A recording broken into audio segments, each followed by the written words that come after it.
Hey, what is up, everybody? I'm here to give you my WWE Backlash 2017 review. I know this video is going up late, but I figured that if I don't do the review now, then I won't be able to do the review at all. And I've just been really busy and stuff with coming here to Texas and getting ready for my cousin's graduation, so I just haven't had a chance to review it. So I'm here to give you the review now. So we had the kickoff show. We had the panel of Renee Young, Peter Rosenberg, and Booker T, which is kind of weird because he's been doing commentary for Raw, but he did kind of mention how he's here to scout the talent for SmackDown and see how the competition is.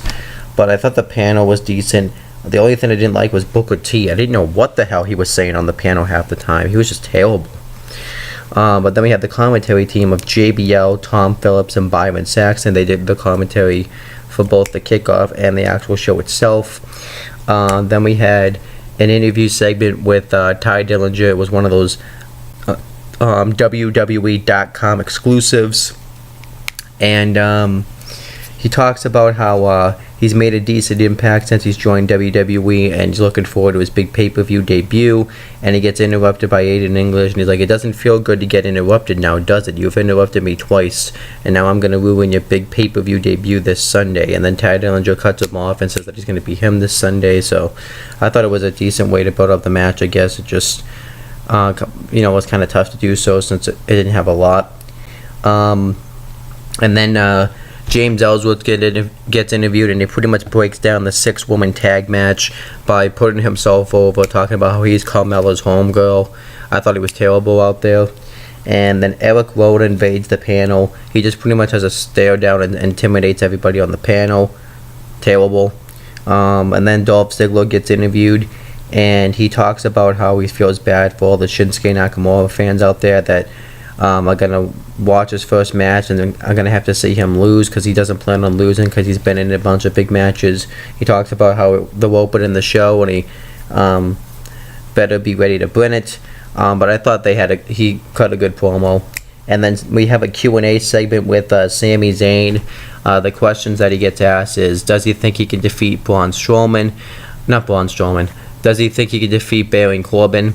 And he says that, I don't know why I keep getting asked that. I know I'm the underdog from the underground, but anybody can win a match at any given day, and it just takes and the fact that I get looked at as an underdog isn't really an insult to me. It just kind of puzzles me. He also gets asked how he feels about Jordan SmackDown Live, and he says that he's been provided a lot of opportunities, and he says that he likes that, but he says that it's tough to make those opportunities work for you sometimes. And then he says that it's definitely a different feeling. Like now he feels like he's got to restart and prove himself again. And then we have then he asks how he stays in such a positive attitude after big losses and stuff. And he actually says he wasn't expecting that question. And he says that normally he doesn't look at his losses. He tries to look forward and tries to have that goal, and his goal right now is to be the WWE Champion. And then that was it. I thought I thought he was very good on the Q&A segment. And then we had the only match on the kickoff. It was Aiden English versus Ty Dillinger. Aiden English comes out performing singing his own theme song, talking about how great he is. I actually thought he was very good. And then he goes to say, since it was so good, I'm gonna give you guys an encore. And then he gets interrupted by Ty Dillinger, and him and Dillinger have the match. I thought it was a decent match, probably better than the other two matches they've had. And Dillinger dominates the first half of it. Aiden English pulls him shoulder first into the ropes while he's on the apron. And Aiden English dominates for a couple of minutes. He hits a neck breaker on him, and he really gets the heat on Ty Dillinger. Ty Dillinger starts to make his comeback. He hits the supermodel kick, not the supermodel kick, but the super kick on him. English kicks out. Then he goes for the tiebreaker. English counters and throws him shoulder first into the ropes again. Hits another neck breaker on him. He hits a phone house and sim and plants him face first. He goes for the and Dillinger kicks out. He's about to cry again, but he pulls it together. He goes to do a senton from the top rope, but Dillinger moves out of the way. He goes for another neck breaker. Dillinger moves out of the way again, and he hits the tiebreaker on him. The new version where he gets him like up and hits like an F5 and hits him knee first. So that's what I guess that's how he's gonna do the tiebreaker from now on, which I don't mind. And I kind of wish he would do it both ways. Kind of have two finishers, but whatever. But Dillinger ended up getting the victory. I was happy about this. It's his first big pay-per-view. It made sense for him to get a victory, so it was cool. And then we had Eric Rowan invades the panel again, and they're trying to ask him questions, but he's not answering them. Same thing. It was terrible. Then we have the actual show itself. We had Dolph Ziggler versus Shinsuke Nakamura. This was Shinsuke Nakamura's first pay-per-view match. And I actually thought he looked pretty impressive out there. And he does his entrance, which is still great. It was cool to see it on like a big pay-per-view and stuff. You can actually go watch it like 360 version on your phone, which I think is pretty cool.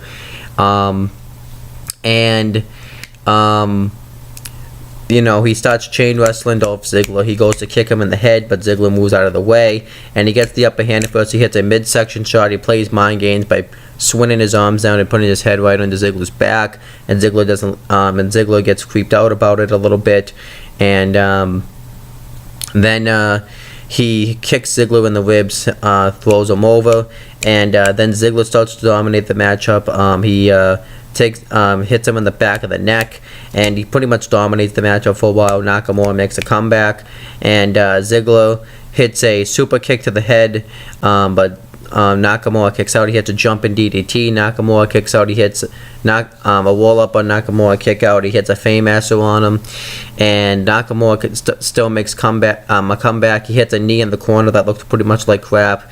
He hits a knee while he's prone up against the ropes. And then he goes to hit the reverse exploder, but Ziggler lands on his feet and hits the zigzag on him, covers him. Nakamura kicks out. Then Ziggler hits a super kick to the back of the neck. Nakamura kicks out again. Then Ziggler's starting to disrespect Nakamura. He spits in his face, and this sets Nakamura off. He beats the crap out of him, hits with the reverse exploder. The knee to the chest off the middle rope, and then he hits the Kinshasa for the win, and obviously he went over, which I'm fine with, but he needed to go over in his big pay-per-view match. But I thought this was a nice basic wrestling match, and I thought they had some pretty good chemistry. I think I just expected maybe a little bit more since it was Nakamura's first pay-per-view match, but I still thought the match ended up being pretty good. And at the end, I'm going to give my star ratings for each match. And then we had the SmackDown Tag Team Championship match. SmackDown Tag Team Champions, the Usos versus Xango. Tyler Breeze came out in the janitor outfit that he was wearing on SmackDown from this week. And the match starts out with Fandango and one of the Usos. And Fandango's is pretty much taking that Uso to school. And then Tyler Breeze comes in with the mop. And he mops one of the Usos, but then one of the Usos punches him in the face, and that same Uso breaks the mop over his knee, and I thought the costume stuff was entertaining. I just could have done without it in this match, but one of the Uso keeps trying to go up to the top rope and hit the splash, but Tyler Breeze keeps moving out of the way, and what was ridiculous about this is JBL kept acting like he didn't know it was Tyler Breeze. I thought it was ridiculous. And Tyler Breeze eventually gets annoyed, so he goes to pick up Tyler Breeze. He hits a roll-up on him, and the same Uso kicks out. Then he tags in Fandango, and the Usos get the heat on him. And then you see Tyler Breeze goes under the ring. He changes, and he dresses up like an old lady. And they do some comedy stuff with the old lady, where Tyler Breeze flashes the Uso, hits and does some wrestling moves, and then eventually the Uso beats up Tyler Breeze and throws like her blouse into JBL, which I laughed at because it's deserved for running off the best commentator in WWE. And then Fandango gets the hot tag, and then he goes to hit, Tyler Breeze hits a kill, Impredio on the Uso, one of the Usos, that same Uso kicks out. Then Tyler Breeze, and then Fandango goes to hit a flip dive, and he gets thrown ribs first into the apron, and then the other Uso hits a kick to the head off the turnbuckle for the win. So I like the match. Just could have done without the whole comedy stuff. It was kind of getting a little bit ridiculous. And then it shows Jinder Mahal arriving, and he pretty much says the same thing he always say. You guys have always hated me for the way I look. And then we had the welcoming committee with James Ellsworth versus Becky Lynch, Charlotte Flair, and Naomi. About the same standard tag 6-woman tag match, but it was decent. Those kicks that Naomi hits look terrible. But the match ends when Natalya makes Becky Lynch tap out with the sharpshooter, but the match was decent.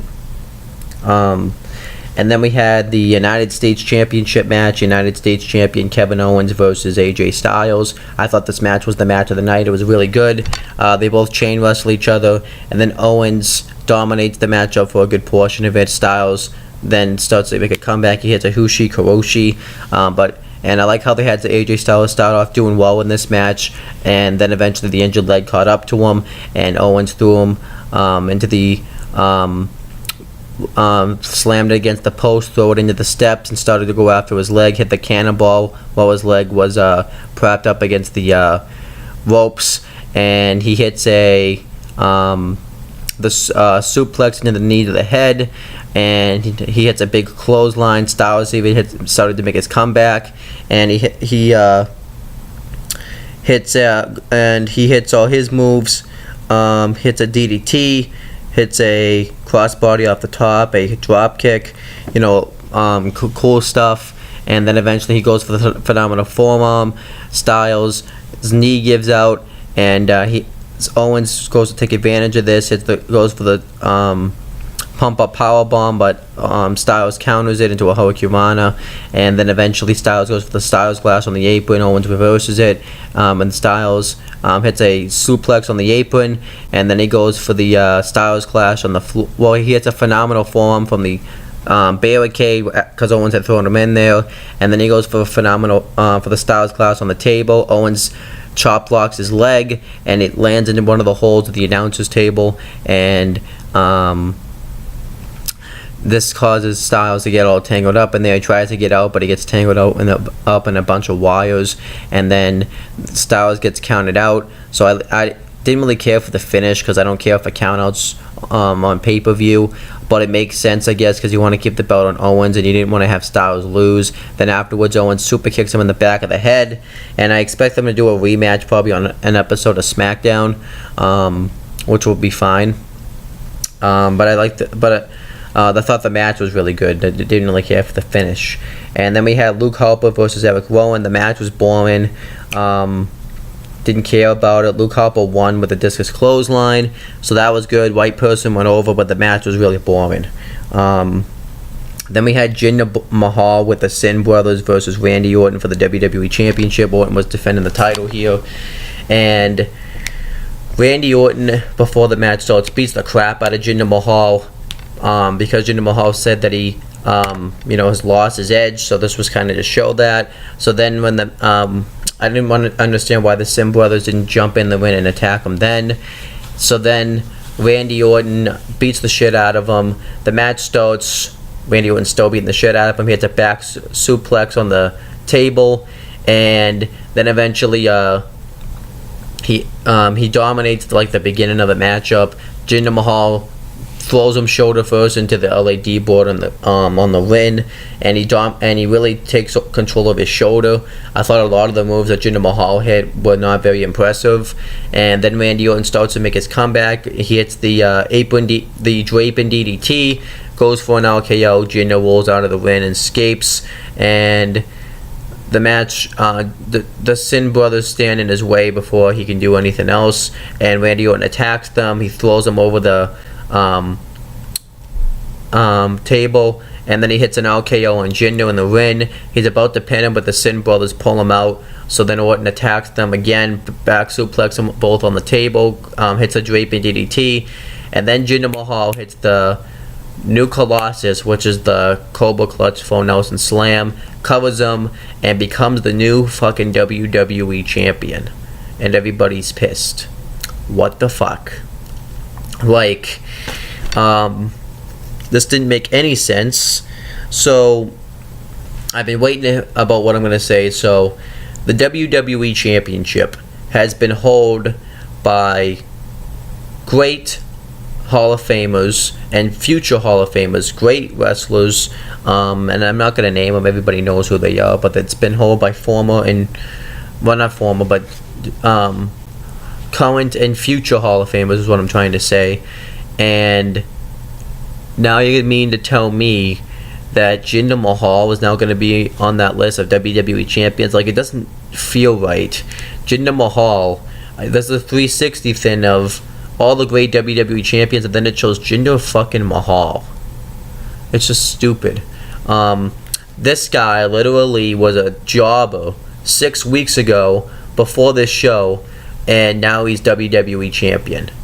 Like, they forced him down our throats, and this is definitely, and this is just odd. And I don't like it at all. Jinder Mahal, that they rushed him and forced him down our throats. They definitely forced this. This was not a push. This was a force. And this is the same guy. I actually have on my phone. Let me just find it. His win-loss record of all of WWE, right?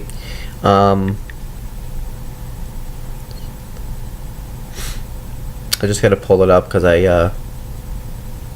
okay. So Jinder Mahal's win-loss record. So in all 11 WWE, he has 80 wins and 80 wins and 344 losses. Okay, I'm gonna make this the thumbnail of this video. In 2011, when he first debuted, he won 18 matches and lost 35 of them. In 2012, he won 39 matches and he lost 83 of them. In 2013, he won 8 matches and lost 100 of them. And let me remind you that in 2012 and 2013 and even in 2014, they thought so highly of him, they threw him in a jobber stable called 3MB.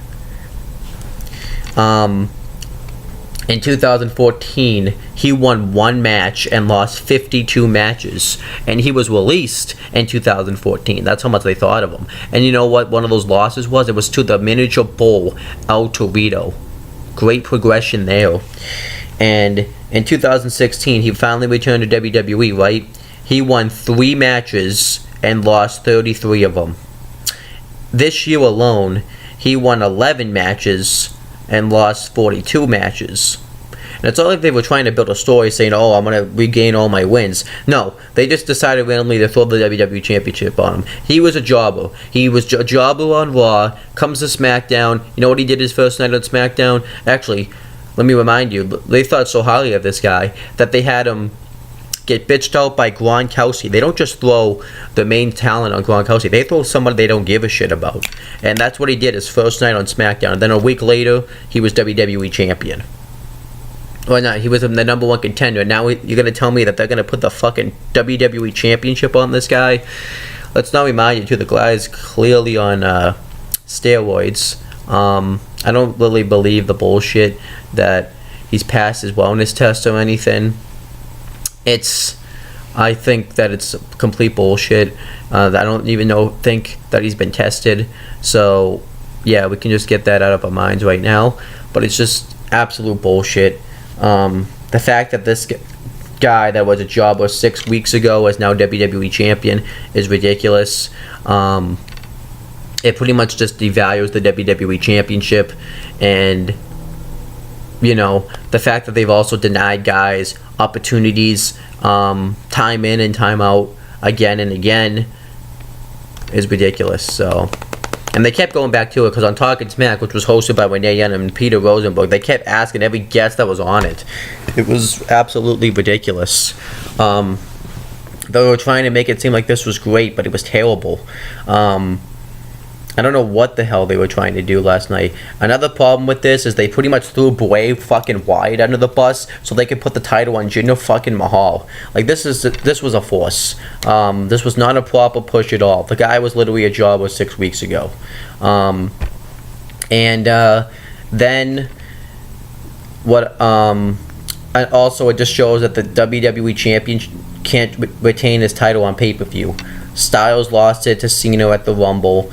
Cena lost his title to Bray Wyatt at Elimination Chamber. Wyatt lost his title to Orton at WrestleMania, which just shows that whole storyline was a waste of time because they just had Randy Orton drop the title to Jinder fucking Mahal when they could have just kept the title on Bray Wyatt.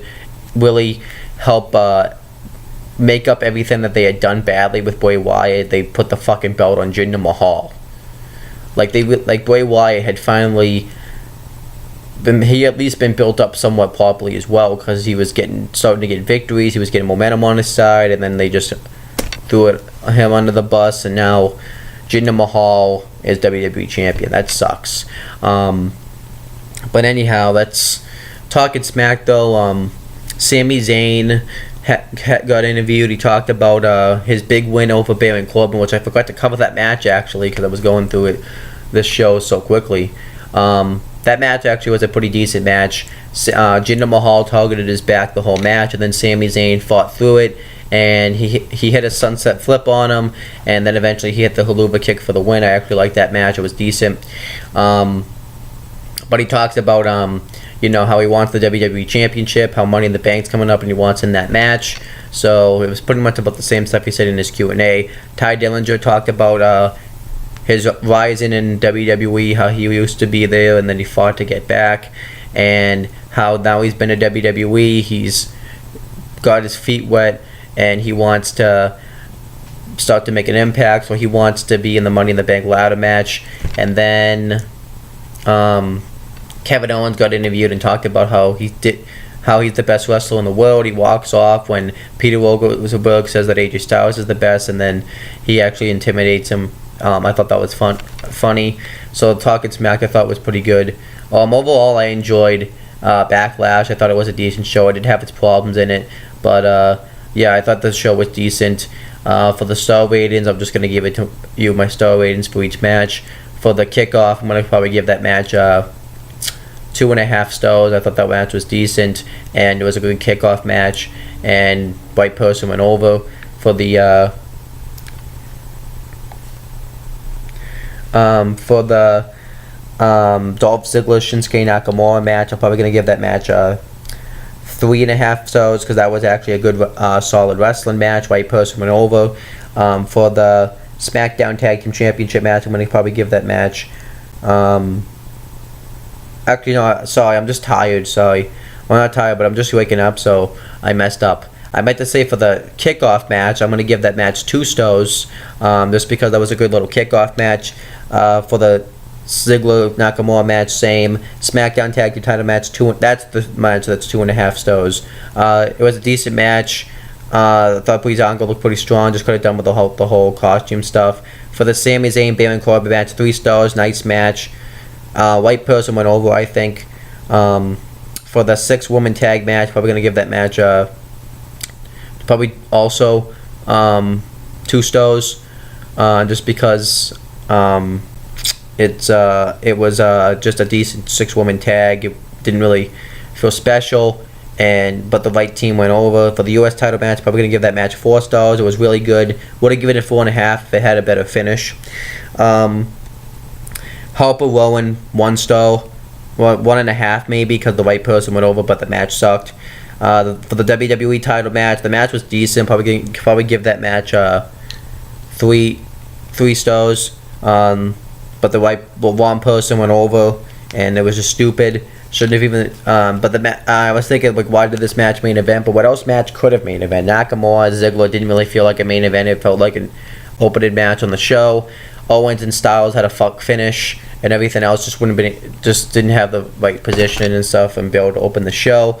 But overall, that's my review of Backlash. Overall, if I had to give the rating of the show, I'll probably give it like a 7 out of 10. It was a decent show. Just had a lot of problems. I thought they had some problems with it, like the U.S. title match had some problems. Harper and Rowan was a bad match. The 6-woman tag was a match you'd see on SmackDown, but the white people went over. I thought like the show was pretty decent. I thought overall the show was decent. I didn't mind watching it. It had some good matches like Nakamura, Ziggler, where the white person went over. The SmackDown Tag Team title match was decent. So it had some decent stuff on the show. But that's pretty much it, guys. I saw I went through this kind of quickly, but I just kind of wanted to at least get this up, and I feel like I covered everything I needed to cover. But that's pretty much it, guys.